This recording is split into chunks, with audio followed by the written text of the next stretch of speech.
Ito ang reading mo, Taurus. Welcome back to our channel. Naway nasa mabuti kayong kalagayan while watching the channel. This is a general reading. Kayo nang balang magpalit-palit ng situation nyo sa reading ko.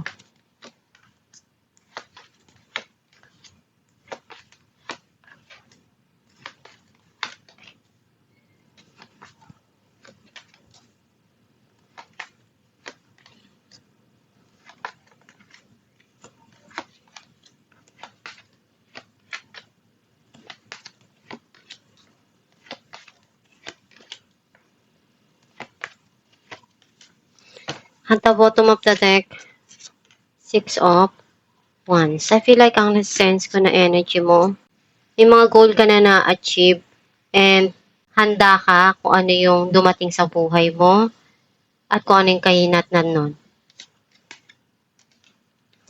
Ang mensahe ng card mo, may mga gumugulo sa isipan mo or feeling mo nandun ka sa isang sitwasyon na hindi ka makaalis. And pinag-iisipan mong mabuti kung paanong paraan mo maire-remove yung sarili mo dun. May gusto kang puntahan o mahinihintay ka. Some of you, may darating na travel. Merong malaking pagbabago na darating sa buhay mo o dun sa sitwasyon.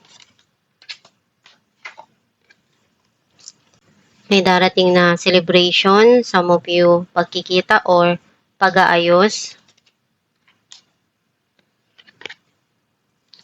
Lalaban ka at hindi ka susuko. Babangon ka pa rin kahit anong mangyari. And ipaglalaban mo kung ano yung sa tingin mo tama para sa'yo. And gagawin mo lahat ng kaya mo dun sa sitwasyon. May mga time na pag naalala mo yung mga nangyari sa nakaraan, naiiyak ka pa dun. Kaya nahihirapan ka na makalimutan yun kasi mga memories dun na hindi mo pa ma-let go o basta-basta mabitawan. Andun pa rin yung pagsusumikap mo kahit ano yung dumating sa buhay mo. Kasi isa yun sa goal mo na pagtrabahuan kung ano yung dumarating sa buhay mo. Some of you, may tao dito na magle-lend ng hand para tulungan ka o kung ano yung kaya niyang matulong, ibibigay niya. May darating na opportunity na bago para sa'yo o meron kang sisimulan na bagong passion dito.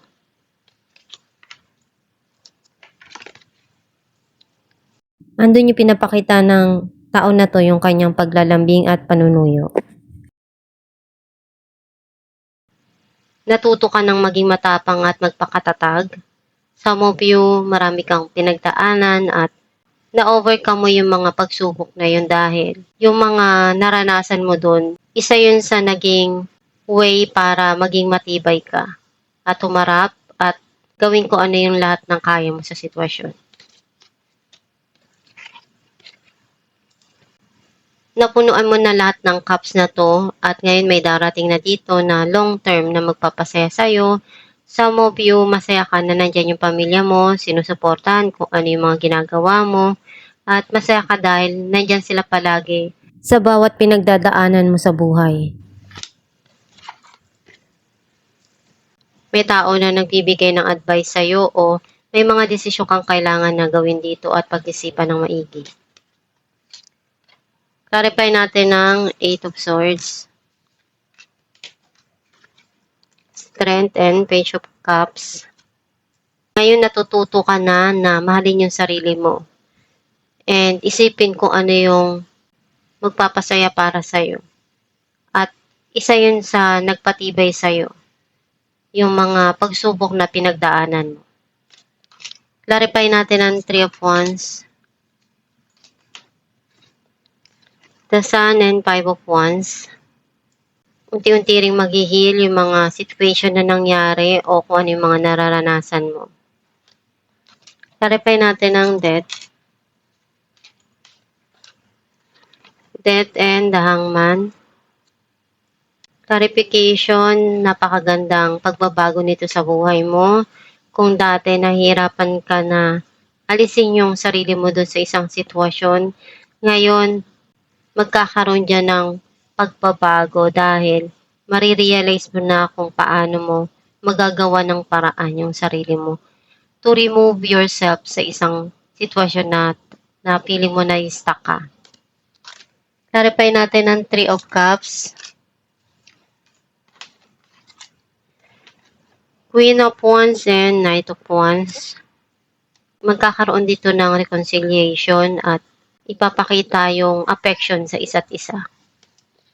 Clarify natin ang Seven of Wands, Page of Swords, and Three of Pentacles. Ngayon malinaw na sa'yo kung ano yung dapat mong ipaglaban at gawin sa sitwasyon. Clarify natin ang Five of Cups, Three of Wands, and Queen of Wands. Hinihintay mong maging okay muna yung situation o may mga bagay dito na pinanghihinayangan mo. And iniisip mo na ayusin kung ano yung kaya mo pang magawa dun sa mga nangyari sa nakaraan o dun sa sitwasyon. Clarify natin ang Knight of Pentacles, Four of Pentacles, and Five of Cups. Itong taon na to nanghihinayang din siya. Gusto niya pang isave yung relationship o yung pagsasama. Some of you, gusto mong magtrabaho dahil gusto mong makaipon at ma-secure yung kinabukasan mo o gusto ka pang gawin at makuha sa buhay. Clarify natin ang Ace of Wands, the Lovers, and Queen of Cups. Andun yung pagmamahal itong tao na to at magkakaroon ng heart-to-heart talk dito. Very emotional. Clarify natin ang King of Wands, Judgment, and the Hermit. Nagbabalik tanaw ka at naalala mo yung mga nangyari sa past o itong tao na to. May mga memories na nakaraan na hindi niya makalimutan kasi happy memories yun na para sa kanya treasure o napakahalaga. Some of you may mga gusto kang itama na sitwasyon na nangyari sa nakaraan. Clarify natin ang Strength, Ten of Swords, and Eight of Cups. Gusto mo nang kalimutan yung mga nangyari sa past and kung ano yung mga nangyari doon, tapos na yun, hindi mo na maibabalik. Ang malaga sa'yo, na-overcome mo na yung pagsubok na yun. Clarify natin ang Ten of Cups, the Empress, and the Hierophant. Ngayon mo nakikita yung kahalagahan ng pagmamahal sa sarili o importansya mo. At nung mga gusto mo ngayon na makuha o pasaya para sa'yo. Clarify natin ang King of Swords,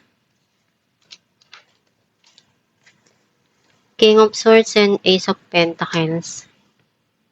Someone is asking for help or giving some good advice dun sa situation na nangyayari. Some of you, meron ditong magbibigay ng regalo o may darating na blessing. Or may minamanifest ka dito na makuha o mangyari. Alamin natin kung ano mensahe ng gabay.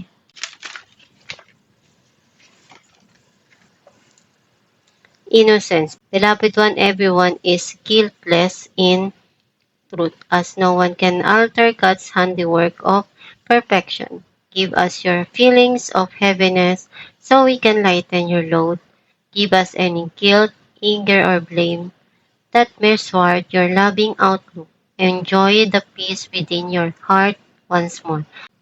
Ang mensahe para sa'yo na kung ano yung katotohanan, yun yung alamin at hanapin mo dun sa mga nangyayari ngayon na sitwasyon sa buhay mo.